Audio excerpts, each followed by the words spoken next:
पढ़ेंगे क्लास 7 की first lesson का थर्ड पैराग्राफ। फर्स्ट लेसन है 3 क्वेश्चंस, उसका थर्ड पैराग्राफ जहाँ तक पहले हमने पढ़ चुके थे उसके आगे से पढ़ेंगे। The king should notice all that going on. राजा जो था वो सभी कुछ देख रहा था, जो कुछ भी हो रहा था उसे देख रहा था। अवॉइड फुलिश प्लेजर, यानी जो मूर्खता पर जो खुशी है ना उसको वो अवॉइड कर रहा था, उसको एक तरह से अनदेखा कर रहा था। और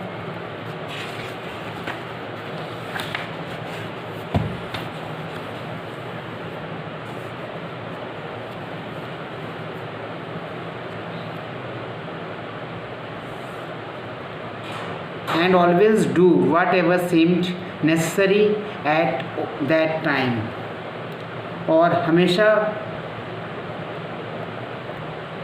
हमेशा वही करना चाहिए जो उस समय करना आवश्यक हो।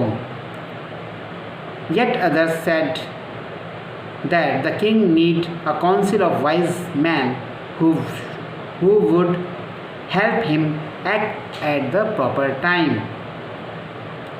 फिर भी जो कुछ अन्य लोगों ने कहा कि राजा को बुद्धिमान व्यक्तियों की एक सभा की ज़रूरत है जो उसकी सही समय पर काम करने में सहायता करेगी। This was because one man would find it impossible to decide correctly without help from others the right time for every action. ऐसा इसलिए था क्योंकि कोई एक व्यक्ति दूसरे लोगों की सहायता के बिना सही समय पर सही फैसला नहीं कर सकता। Next, but then other said that there were some things which could be urgent. These things could not wait for the decision of the council in order to decide the right time for doing something. It is necessary to look into the future. But the other said, लेकिन दूसरों ने कहा कि कुछ ऐसी चीज़ें हैं जो बहुत ज़रूरी हो सकती हैं। ये चीज़ें सभा के फैसले का इंतज़ार नहीं कर सकती। किसी भी कार्य को करने के सही समय का फैसला करने के लिए भविष्य की जानकारी होना आवश्यक है।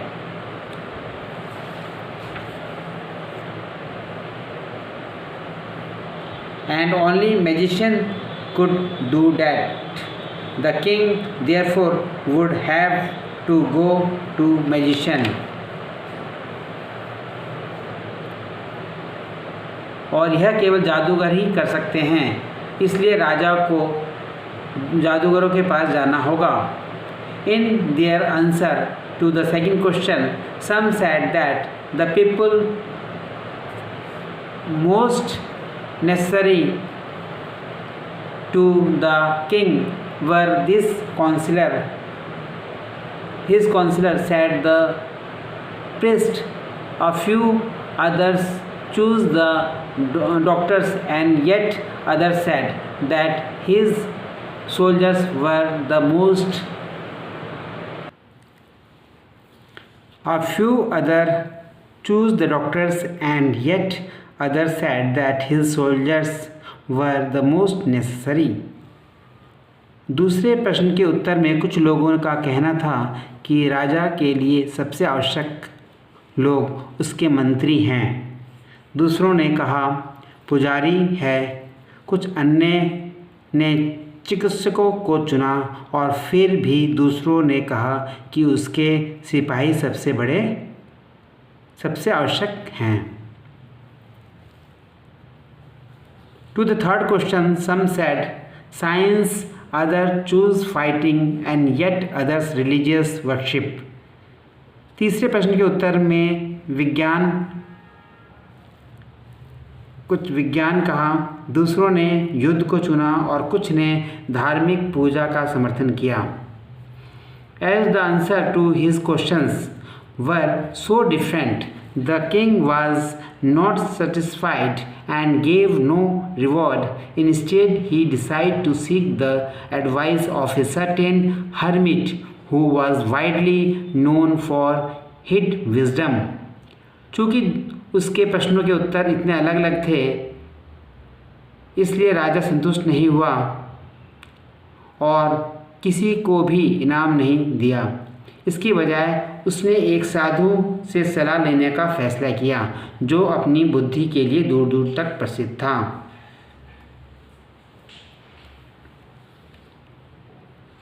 The hermit lived in a wood which is never left. He saw no one but simple people, and so the king put on ordinary clothes. Before he reached the hermit's hut, the king left his horse with his bodyguard and went on alone. वह साधु एक जंगल में रहता था जो उसने कभी नहीं छोड़ा था। उसने साधारण लोगों के अलावा किसी को नहीं देखा था, अर्थात वह केवल साधारण लोगों से ही मिलता था। इसलिए राजा ने साधारण कपड़े पहने। इससे पहले कि वह साधु की कुटिया तक पहुंचता, राजा ने अपना घोड़ा अपने अंगरक्षकों के पास छोड़ दिया और अकेला ही आगे गया। As the king came near the hermit's hut, he saw the hermit digging the ground in front of his hut. जब राजा साधु की कुटिया के पास आया तो उसने साधु को उसकी कुटिया के सामने जमीन खोदते देखा। He greeted the king and continued digging. उसने राजा का स्वागत किया और लगातार खोदता रहा। The hermit was old and weak, and as he worked, he breathed heavily. उसने राजा का स्वागत किया और लगातार खोदता रहा। साधु बूढ़ा और कमज़ोर था और चूंकि वह काम कर रहा था, जोर जोर से हाँफ रहा था। The king went up to the hermit and said, I have come to you, wise hermit, to ask you to answer 3 questions. How can I learn to do the right thing at the right time? Who are the people I need most, and what affairs are the most important? राजा साधु के पास गया और उसने कहा, हे बुद्धिमान साधु, मैं आपके पास 3 प्रश्नों के उत्तर पूछने आया हूँ। मैं यह कैसे सीख सकता हूँ कि सही कार्य को करने के लिए सही समय क्या है, किन लोगों को मुझे सबसे ज़्यादा आवश्यकता है और कौन से मामले मेरे लिए सबसे महत्वपूर्ण हैं।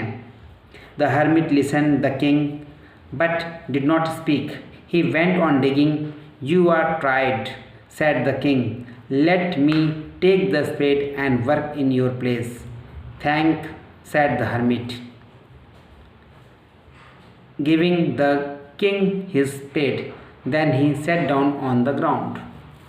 When the king had dug 2 beds, he stopped and repeated his question. The hermit gave no answer, but stood up, stretching out his hand for the spade and said, Now you rest and let me work. साधु ने राजा की बात सुनी लेकिन बोला नहीं। वह खोदता रहा। आप थक गए हो, राजा ने कहा। मुझे फावड़ा दो और मुझे आपके स्थान पर काम करने दो। धन्यवाद, साधु ने राजा को अपना फावड़ा देते हुए कहा। तब वह जमीन पर नीचे बैठ गया। जब राजा 2 क्यारियाँ खोद चुका था तो वह रुका और अपने प्रश्नों को दोहराए। साधु ने कोई जवाब नहीं दिया लेकिन खड़ा हो गया, फावड़े के लिए हाथ आगे बढ़ाए और कहा, अब तुम आराम करो, मुझे काम करने दो। But the king did not give him the spade and continued to dig. लेकिन राजा ने उसे फावड़ा नहीं दिया और लगातार खोदता रहा। 1 hour passed, then another. The sun went down behind the trees, and at last the king stuck the spade into the ground and said, I came to you, wise man, for an answer my my questions. If you can give me no answer, tell me so, and I will return home. Here comes something running, said the hermit. एक घंटा बीत गया, फिर दूसरा भी बीत गया, सूर्य पेड़ों के पीछे छिप गया और अंत में राजा ने फावड़ा ज़मीन में गाड़ दिया और कहा, हे बुद्धिमान व्यक्ति, मैं आपके पास अपने प्रश्नों के उत्तर पाने के लिए आया था। यदि आप कोई उत्तर नहीं दे सकते हो तो मुझे बताओ और मैं अपने घर लौट जाऊं। कोई व्यक्ति दौड़ता हुआ यहाँ आ रहा है, साधु ने कहा।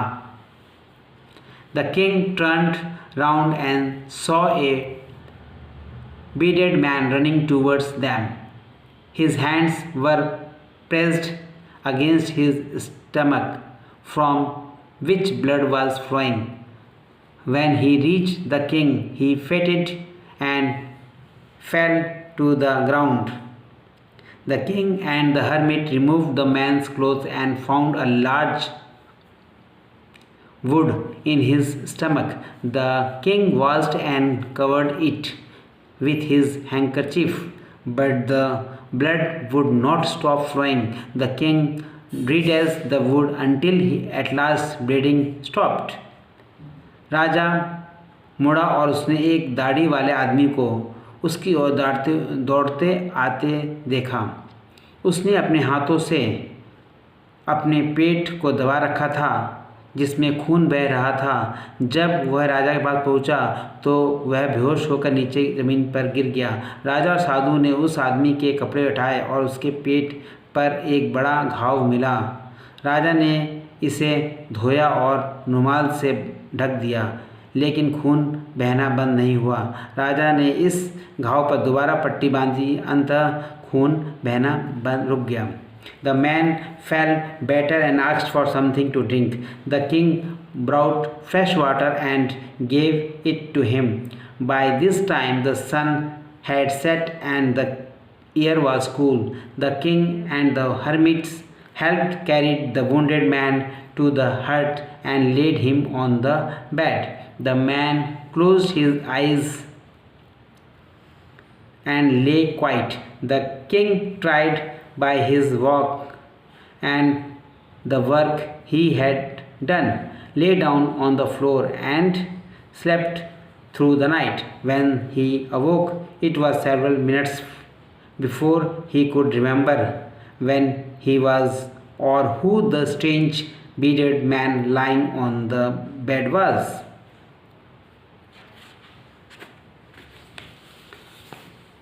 अब उस आदमी ने पहले से अच्छा महसूस किया और पीने के लिए कुछ पानी मांगा। राजा ताज़ा पानी लाया और यह उसको पीने के लिए दिया। इस समय तक सूरज अस्त हो चुका था और हवा ठंडी हो गई थी। राजा साधु की सहायता से उस घायल आदमी को झोपड़ी के अंदर ले गया और उसे बिस्तर पर लेटा दिया। उस आदमी ने अपनी आंखें बंद कर ली और चुप चुप लेट सो गया। राजा अपनी पद यात्रा और किए गए काम के कारण थक चुका था। नीचे फर्श पर लेट गया और सारी रात सोता रहा। जब वह जागा तो उसे कुछ ही मिनट के बाद याद आया कि वह कहाँ है और दाढ़ी वाला आदमी, अजनबी आदमी जो बिस्तर पर लेटा हुआ था, वह कौन है। Forgive me, said the bearded man in a weak voice when he saw that the king was awake. I do not know you and have nothing to forgive you for, said the king. मुझे क्षमा कर दीजिए। जब दाढ़ी वाले आदमी ने देखा कि राजा जाग चुका है और उसने धीमी आवाज़ में कहा, मैं तुम्हें नहीं जानता हूँ और तुम्हें क्षमा करने के लिए मेरे पास कोई कारण नहीं है। राजा ने कहा, You don't know me, but I know you. I am the enemy of yours who swore revenge on you because you put my brother to death and seized my property. I knew you had gone alone to see the hermit, and I made up my mind to kill you on your way home. But the day passed and you did not return. So I left my hiding place and I came upon your bodyguard, who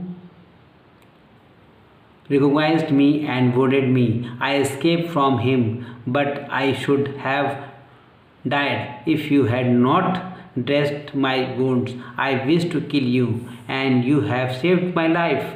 Now, if I live, I will serve you as your most faithful servant and will order my sons to do the same. Forgive me. आप मुझे नहीं जानते, लेकिन मैं आपको जानता हूँ। मैं आपका वह दुश्मन हूँ जिसने आपसे बदला लेने के लिए कसम खाई थी, क्योंकि आपने मेरे भाई को मरवा दिया था और मेरी सारी संपत्ति जब्त कर ली थी। मैं जानता था कि आप अकेले ही साधु से मिलने जा चुके हो और मैंने अपने आपको घर लौटते समय मारने का निश्चय किया, लेकिन दिन बीत गया और आप वापस नहीं आए। इसलिए मैं अपने छिपने के स्थान से बाहर आया और मेरा सामना आपके अंगरक्षक से ही हो गया, जिससे मुझे पहचान लिया और मुझे घायल कर दिया। मैं उससे बच निकला, लेकिन मैं मर चुका होता यदि आपने मेरे घाव पर मलहम पट्टी नहीं की होती। मैं आपको मारना चाहता था और आपने मेरा जान बचाया। अगर मैं जीवित रहता हूँ और मैं आपसे वफादार नौकर के रूप में सेवा करूँगा और मेरे बेटे को भी ऐसे ही करने का आदेश दूँगा। मुझे क्षमा कर दीजिए। The king was very happy to have a made peace with his enemy so easily and to have won him over a friend. बेटा इस पैराग्राफ को बाद में पढ़ेंगे। ओके, थैंक यू बेटा।